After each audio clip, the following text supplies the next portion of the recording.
Mapayapang hapon, Pilipinas! Ito po ang inyong balerina ng bayan, si Lisa Macuja Elizalde, na bumabati sa lahat ng nakikinig sa DZRH Radio at sa mga nanonood sa DZRH TV, lalo na sa ating mga kasamahang alagad ng sining at kultura sa buong bansa.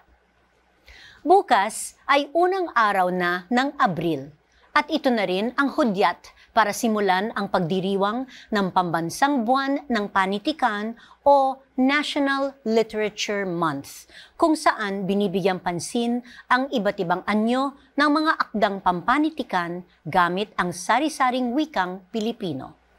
At bilang pagkilala sa Pambansang Buwan ng Panitikan, inihanda ng Sentrong Pangkultura ng Pilipinas ang isang naiibang patimpalak, ang CCP Kanto Kultura Baraptasan 2024, isang pambansang kompetisyon na magtatampok ng iba't ibang halimbawa ng pasalitang labanan mula sa iba't ibang dako ng Pilipinas.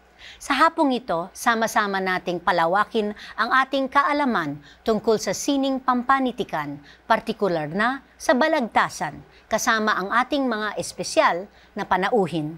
Kaya't huwag kayong aalis, magbabalik ang Art to Art pagkatapos ng ilang paalala. Programang hatid ay sining at kulturang para sa lahat. Magbabalik ang Art to Art.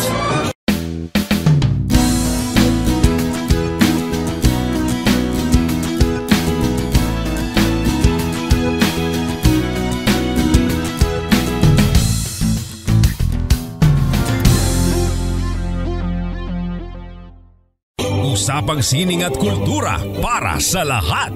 Art to Art. Nandito pa rin tayo sa Art to Art at nais nating ipakilala ang bisita para sa unang yugto ng ating programa, ang premyadong Makata na si Ginoong Teo Antonio. Magandang hapon po, Sir Teo, at welcome to Art to Art. Salamat po. Nabanggit nyo kanina na ang Manila Broadcasting Company at ang Elizalde ay malaki na itulong yan. Malaking naitulong sa inyong pamilya, sa tatay ninyo? Kasi kinuha na yung tatay ko. Nung nanalo yung tatay ko sila una na gananan sa radio, nung balagtasan. Yun, kaya naalala ko, ang kumpanya Elizalde pala, bahagi ng aming buhay. Yes, yes. Maraming salamat sa pagdalo ninyo sa aming programa. So, nabanggit po natin kanina na ang buwan ng Abril ay itinalagang bilang pambansang buwan ng panitikan. Bakit po mahalaga para sa, lalo na sa mga kabataan, ang pagdiriwang na ito? Bakit po mahalaga na ang buwan ng Abril ay ang buwan ng panitikan? Mahalaga ito kasi si Balagtas ay pinanganak ng Abril.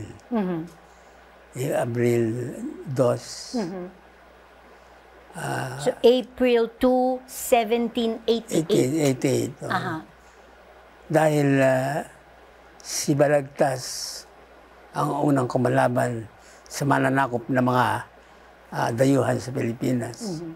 Kaya yung Durante at Laura, isang aklat na nagbubukas ng isipan upang labanan ang mga mapang-api at mapanupil na dayuhan. Kaya nabilang ko rin naman si Balagtas dahil sa pag-ibig. Ganun talaga ang mga makata mamatay ng pag-ibig, hindi lang sa tao kundi sa bayan. Si Balagtas yan. Magandang modelo. Kaya hindi siya maburit sa kasaysayan Dahil pag naburit si Balagtas, nabura na ang kasaysayan ng Pilipinas. Pero sa dami ng naging makata at mandudulang Pilipino, bakit po si Balagtas ang itinuturing na hari ng panitikang Pilipino? Maraming kahulugan yung hari Yung hari ng Balagtasan, saka yung hari ng... Dapat tawagin siyang pinakahari. Pinakahari. Si Balagtas, dahil bakit po? Mahusay siyang makata. Pag-ibig ka aking nakilala. Di dapat palakhin ang bata sa saya. At sa katuwa ay kapag namihasa, kung lumaki walang hihinting ginawa. bakit niya inilagay sa tulang mga kabataan ay isang sanggol na pinanganganak. Kung hindi dahil ang isang bansang nag-aalaga ng mga sanggol na matatapang, may paninindigan, ay isang bansang kikilalanin sa buong mundo. Wow. So mula po sa pangalan ni Balagtas, nag-ugat ang istilong Balagtasan. Yun ang nire-research ko nga kagabi. Aha, okay. Pinagtatalunan pa yan eh. Bakit po? Yung Balagtasan, bakit ipinangalan kay Balagtas? Ang nagtatag kasi ng larong Balagtasan ay ang manunulat na sina Lope Santos sa piling ng mga Tagalog writers na lumilika ng tula ng mga may success sila. Maganda yung nangyari dahil nung gamiting Balagtasan, ang tinatanong, sino nag-isip niyan? Ang pagkakaalam namin, may nagsulat na niyan eh. Sinabi si ganito, si ganon. Pero ang totoo, ang mga grupo nila Lope Santos ang nag-isip. Saka nung unang gabi ng Balagtasan, pagdiriwang kay Balagtas, April 26 ang lumalabas na. Lumabas sa kasaysayan. Samantalang iba, April 2. Centennial ngayon ni ng Balagtasan. Balagtasan. Sa aking pananaw, ang Balagtasan ay dapat ding malaman nila ano nga ba yung Balagtasan. Ano nga po ba yung Balagtasan? Paano ito naiiba sa ibang uri ng panitikan? Kasi ito yung naging popular. Noong una kasi duplo.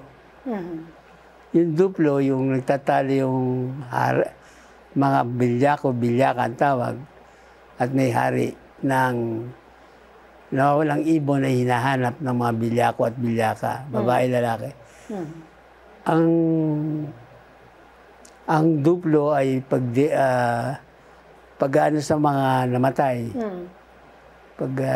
pagbibigay sigla, pagkamilamayan. Dito hinango ang Balagtasan. Pero hindi ba to? Naging malawak at malalim ang tungkulin ng Balagtasan. Yung pagbuo ng Balagtasan ay kay Balagtas kasi pinangalan eh. Na maganda na naman nangyari. Sarat naman, hindi ko lang matandaan yung talagang eksaktong petsa.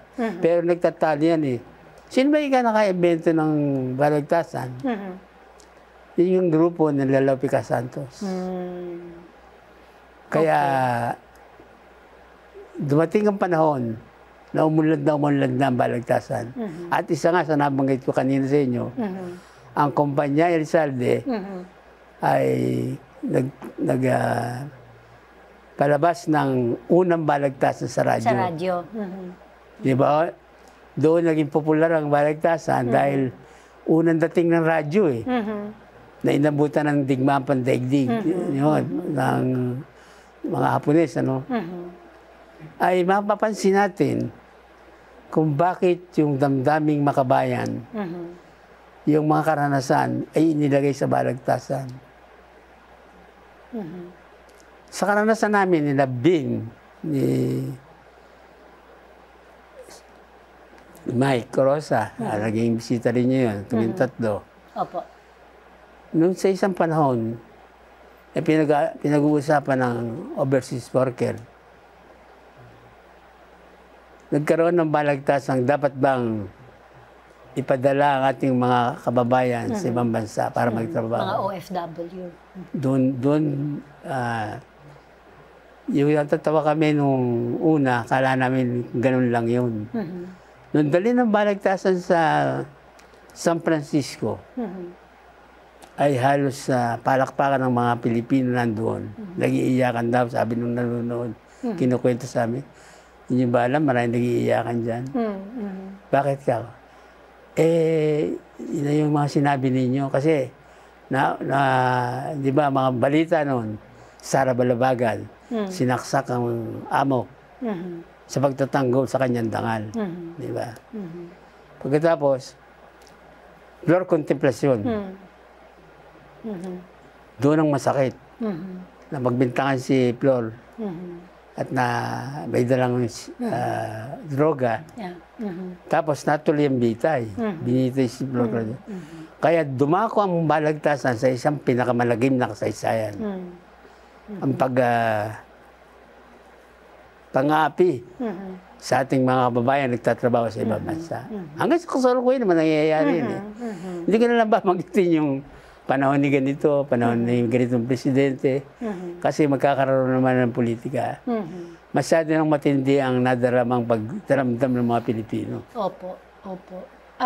Paano naman po nakakatulong ang mga nationwide competitions katulad po ng Baraptasan 2024 na buhayin ang tradisyon ng balagtasan? Alam niyo po, yung balagtasan na yan, akala magkaaway kami.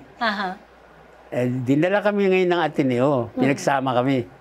Ito ang Balagtasan, ang mga taga-Tondo. Ito naman kaming Balagtasan. Pinagtagpo kami ay mga Ateneista. Gusto malaman kung anong pagkakaiba. Nung pa nila inaano yun eh. Kami naman, akala nila suplado kami. Kasi akademya eh. Kinumbida namin yung mga ibang nagra-rap. Yung mahilig. Talagang tinura namin ang pagsulat ng tula. Kasi ang Balagtasan, hindi katulad ng Balagtasan na sa duplo, galing, naiba na yun dahil ang Balagtasan may pinagtatanggol na isang bagay at naglalabanan sila may argumento sila para sa mga abogado. Kaya, sino may kasalanan sa pagpadala ng mga overseas worker? Sino pa? Ano ba ang klaseng pamahalaan tayo? At padala tayo ng padala pa, para ng mga alipin. Hindi nagkapadala tayo ng matatalinong Pilipino, pakita sa buong daigdig na tayo kapantay din ng ibang bansa. Talagang pinag-uusapan ang social issues ng ito sarap naman. At Baraptasan. Maganda naman sarap. Mapapansin niyo sarap, ngayon eh, sumasabay ito sa panahon. Maaari itong magtanong ng ano nangyayari, maaaring hindi. Maaaring magsayaw lang, no? Pero nandun sa loob na yon, pwedeng ilagay ang anumang mangyayari sa Pilipinas. Sino ba yung naalala kong rap? Parang nag-rap si yung palagay ko, nung nagra-rap siya. Naalala ko si Francis Magalona. Talagang, yun yung bata na maaga namatay. Siya yung nauna. Isang kabataan Pilipino, nakahandang makipaglaban. Pero nakita nyo naman, nakapagpapasaya ng tao. Itong mga Balagtasan na Baraptasan ay nakatutulong yan. Pansinin nyo, nung dumating ang radyo, naging popular ang Balagtasan. Tinalakay ang lahat ng bagay. Pero ang maganda may rules din dyan eh, sa duplo yung may 12 lines, umabot hanggang sa 38. Opo. Ngayon sa rap, hindi. Kasi kung mag-rap ka, gusto kong bumait, ngunit di ko magawa. Gusto kong bumait, ngunit di ko magawa. Hindi kayo makagawa. Pero nakakagawa kayo ng bata. So, gano'n, diba? Sa rap, masarap maglaro. Si Batute, pag tumula, lalaban sila ni Colyantes. Kung hindi lang sa naritong maririlag na diwata, disin sana'y ang kataloy, akin sana ng sinipa. Ngayon, sumagot si Colyantes.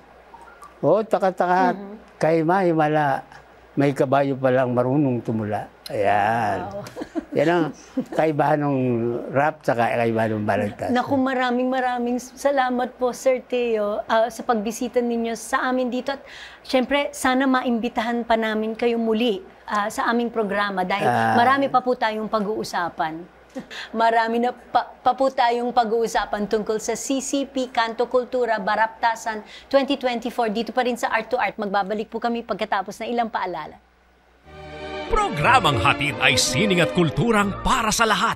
Magbabalik ang Art to Art. Schedule ng mga inaabangang konsyerto. Update sa mga magagandang panoorin sa mga tanghalan at teatro. Narito na ang Art to Art Calendar.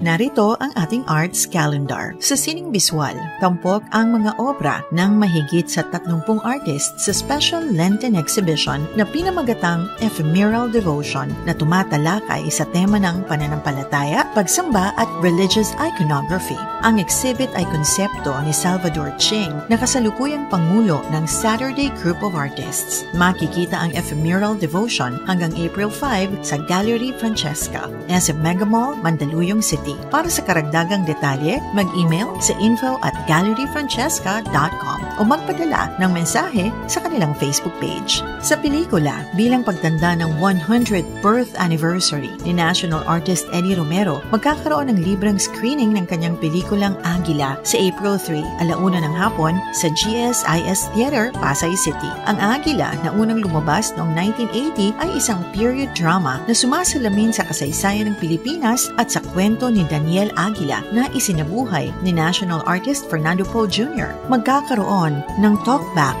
pagkatapos ng screening na pinangungunahan ng CCP Cine Icons series ng Cultural Center of the Philippines. Sa kultura, inilunsad kamakailan ang pagdiriwang ng Filipino Food Month na gaganapin sa buwan ng Abril sa pangunguna ng National Commission for Culture and the Arts o NCCA, kasama ang Department of Agriculture, Department of Tourism at Philippine Culinary Heritage Movement. Ito ay may temang Kalutong Filipino, Lakas ng Kabataang Makabago. Ang naturang pagdiriwang ay naglalayong itaguyod ang mga Filipino culinary traditions bilang art form. Isulong ang national unity sa gitna ng regional diversity at palakasin ang suporta sa mga kaugnay na industriya, sa mga magsasaka at mga komunidad na pang-agrikultura. Para sa karagdagang detalye, bumisita sa social media pages ng NCCA.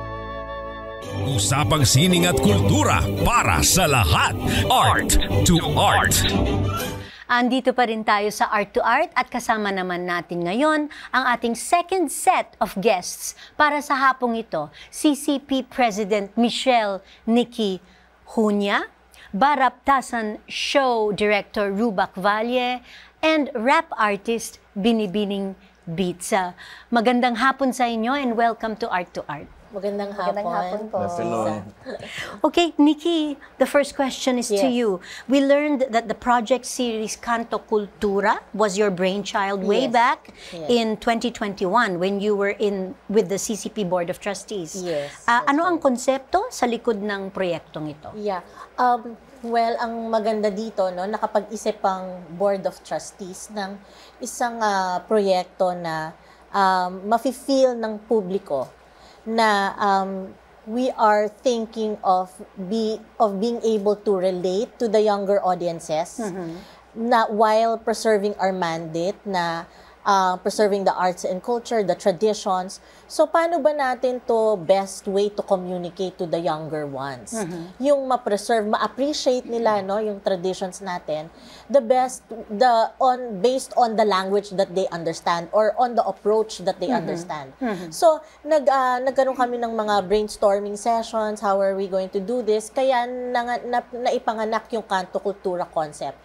It's really mixing the old and the new. So the old, yung content, no, and then parang hybrid siya na kasi nag-umpisa to nung pandemic, Miss Lisa So parang kailangan i-marry natin itong richness ng culture natin sa yung makabagong paraan ngayon na interested yung young. Para malaman nila na, ito pala yung inaaral namin sa school na balagtasan. Parang ito na yung actual thing na we want them to experience it. Tapos kaya naisip namin, okay, kailangan tayo makaisip ng proyekto na makakasuporta sa literature. Kasi yan yung medyo in-identify namin, no? As a chair, kasi I'm the chair of artistic matters, And tiningnan namin kung ano yung mga kakulangan na sa suporta na ibinibigay ng CCP. So, inisip namin yung literature. So, sabi ko, di ba yung mga bata talagang they really enjoy yung kabataan ng rap, ganyan-ganyan. So, meron yung co-trustee ko, si Mr. Stanley Suludo, sinabi niya na meron actually parang balagtas na rap. So, na-interest kami. Sabi ko, ay, parang magandang idea yan, no? And so, he sent me some links, some videos. Sabi ko, sige, let's do something similar to it, but let's improve on it. Parang let's think of a concept. So, itong Kanto Kultura is actually more of innovative approach, program, mixing the old and the new, being more inclusive, and taking into mind that the audiences now, the big chunk of them are really the young ones. So, yung mga seasoned artists, kailangan mag-reach out tayo dun sa mga young para ma-appreciate nila. Yes. That we really have to develop the audiences sa mga young talaga. You have to listen and do something about it. Okay. So, Rubak, take us through the competition itself. Gaano karaming entries ang natanggap ninyo at ilan ang maglalaban-laban sa Grand Finals on April 6? The show itself, talagang pinag-isipan namin the day, yung April 6, where we are celebrating the 100th year, the centennial of the Balagtasan. So, it's a almost whole day affair. It will start at 2 p.m. And divided into 3 segments, yung buong palabas. Ibig sabihin, mahaba yung palabas. So, we have, una namin is the simula. Parang we will trace back the origins of Balagtasan. So, meron kaming duplo performances. Tapos, kasabay nun, ipapakita na yung 10 finalists. Magso-showdown na sila doon. Pero, there'll be parang intermission numbers in between, which is actually meron kaming may mga hip-hop dances using Tagalog folk songs ang music. So innovation talaga. Exactly. And then yung second part would be showcase. We will be showcasing different Balagtasan. So merong Crisotan from Ilocos region. We have the Crisotan from Pampanga, the Bucanegon from Ilocos region, and the Balagtasan from Bulacan. So marami kaming inihandang singit-singit na mga performances. And that's sa gabi, we will now do the awarding. Pero sa awarding, meron kaming rap artist na in-invite. Meron kami, yung aming pong MC siya pa ay nag-spoken poetry. So lahat ng mga related sa rap at sa Balagtasan, pinagsama-sama namin into one whole day celebration. On April 6? Yes. Okay. So, ang traditional Balagtasan, of course, usually madalas ang ginagamit ay ang wikang Pilipino, Tagalog. Yes.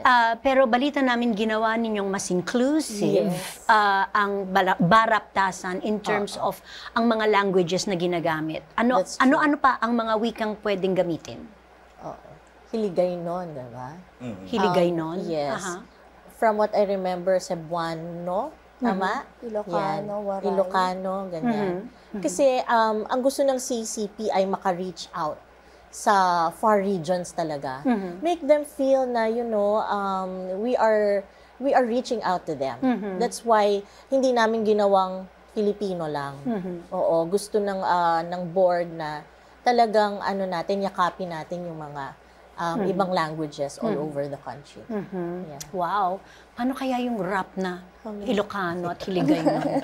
That's very interesting. Kaya dapat pumunta sila sa April 6. So, saan gaganapin ang Baraptasan Finals? Gaganapin sa Open Air Auditorium ng Constitute of Arts sa Luneta. Sa Luneta. Yes. Naku, nagsayaw ako doon nung bata ako. Ballet at the Park. yung design ng stage na ginawa namin, sabi ko, gusto ko parang umattend tayo ng fiesta performances nung araw. So may mga banderitas, may mga ilaw, may stage sa audience area. So para siyang fiesta na maghapong mangyayari doon yung palabas na. Okay. So ganong feel ang fiesta siya. Design namin. Oo. Okay, so ano naman ang mga premyong nakalaan para sa mga mananalo ng kompetisyon ng Baraptasan? For the first prize, 300,000 pesos Wow. winning group. O, di ba? Generous na. Yung second prize is 200,000. wow. And 100,000 doon sa ating third prize. prize. Tapos yung mga ibang participants, they'll get 50,000. So, so yung Walang 10 finalists, walang uuwi. Walang uwing luhaan. Yes. Wow. At kasama din natin ngayon dito si Binibining Beats na isa sa mga judges during the first rounds of the competition. Yes, po. At mamaya ay bibigyan niya tayo ng isang espesyal na pagtatanghal. Pero bago yan, alamin muna natin paano kaunang naakit sa estilo ng rap, Binibining Beats, and from your experience, ang pagsusulat ba ng rap lyrics ay maihahalin tulad sa pagsusulat ng tula? Tula. Actually po, nag-start talaga ako, hip-hop na, sa hip-hop na siya. Bale dancing sa hip-hop, then beatboxing, then 2016, doon na ako na-expose sa rap. Dahil po sa mga kaibigan ko na rin po, sa Zamboanga City. Ayun, so mostly in Chabacano talaga yung ano namin, yung pagrarap namin. Opo. Then narinig ko yung mga, yan, sina Glock 9, Ron Henley. So doon po talaga ako na, sabi ko gusto kong gawin to. So doon po, 2016 and 2017, na-invite din po ako sa CCP. Ayun, para mag-perform. Ayun. Same naman po siya. Poem, tula lang din siya, pero andun kasi yung mga technical talaga na ways sa pagsusulat ng rap. So may mga tinatawag na multisyllabic. So hindi lang po pala, akala ko dati na ang pagrarap basta makapag-rhyme lang sa huli, okay na. Meron pa rin po palang mga flow, ganun. So yung kung paano mo kinonstruct yung pagrarap mo. So yun po. Okay. Sa tingin niyo ba, this baraptasan, rapping, is it something that will start a trend? Will there be a baraptasan 2025? And balagtasan gamit ang rap? Will it start a trend? Lahat sila nakatingin sa akin. Well, ayoko sana sabihin na depende sa budget. Pero I'm very confident about this program. And I really look forward to its success.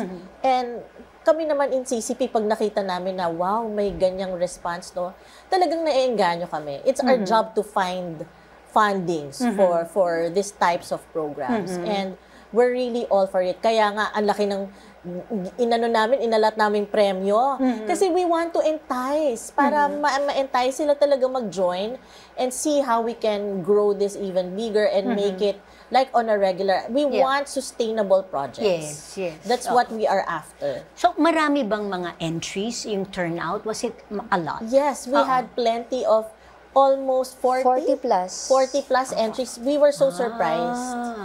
We weren't really expecting that number of entries. Magagaling. Magagaling. Mahirap mag-judge. Mahirap. Pag lahat magaling. Yeah. Okay. And of course, bago tayo magtapos, please invite our viewers and listeners to the finals of Baraptasan 2024. Siguro ako muna po, no? Okay. Talagang iniimbitahan ko po ang lahat na dumalo sa event na ito. Napaka-importante po yung mga families, no? Bring your children to witness this. Itong oral literature na ito, kailangan nating suportahan. Ang exposure at pag-aaral ay hindi nag-e-end sa school. Nag-offer po, gumagawa pong programang CCP para dun sa enhancement. And para ma-appreciate at ma-enliven sa mga young Filipinos na, meron palang ganitong tayong way of communication. Malay natin, di ba, ma-entice sila. We can bring up something new to them na they can put as content, especially now that ang internet ay napakabilis.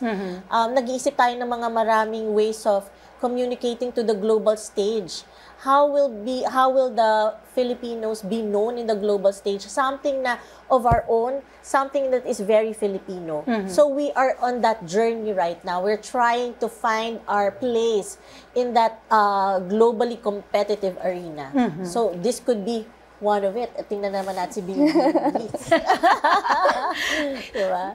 Yes. Of course, tulad ng ating ipinangako para mas lalo kayong ganahang manood ng Baraptasan 2024. Meron tayong espesyal na pagtatanghal sa hapong ito. Panoorin po natin ang Pride of Zamboanga, Yes. rap artist Binibining Beats. Yeah,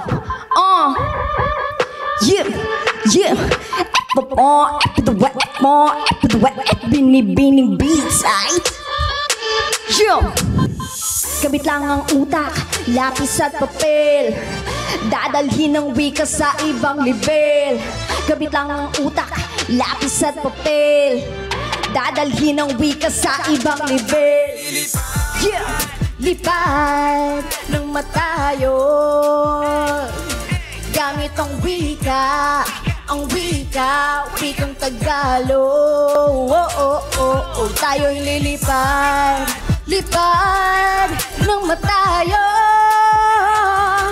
gamit ang wika, yeah. Gamit lang ang tintang, marami-rami na ang pinaslang. Kung krimen lang din ang pagkatay ng beat, makikita sa listahan. Dapat na akong i-shoot to kill, dahil pagdating sa lirikalan, di mo mabilang ang kinitil ng mga sulatang nilalapatan ng utak ng kriminal. Pero di literal, tinutukoy ko yung teknikal noong pag-ayos ng letra at ng iskema. Kala mo may halo ng chemical, pero sa akin yun ay natural. Dito sa rap yung lahat sinugal, magmimis tulang tumama sa paano dahil sa daming tingga sa lugar. Kung saan ako nakaupo, di naman sa dila ko'y pataber. Alumaki to sa Mindanao, kung saan binutas ng bala pa di maitumba kahit ng kartel. Lapis ko ay malabarel, mga bala na nanggagaling sa letrang isinulat sa papel. Bawat putok may tatamaan, kada kalabit ibig sa sahan mong sa larangan na yahangaan. Kasi matunog na ang pangalan, kahit mapabit magsurap-rapan, di ko binabago ang galawan. Ganun pa rin ako ang salarin kapag pamatay na beso ang usapan. Lipad ng matayo gamit ang wika, yeah, wikang Tagalog. Tayo'y lilipad, lipad. Woo! Yeah, gamit ang wika, wikang Tagalog. Woo! Yo, Binibining Beats, right?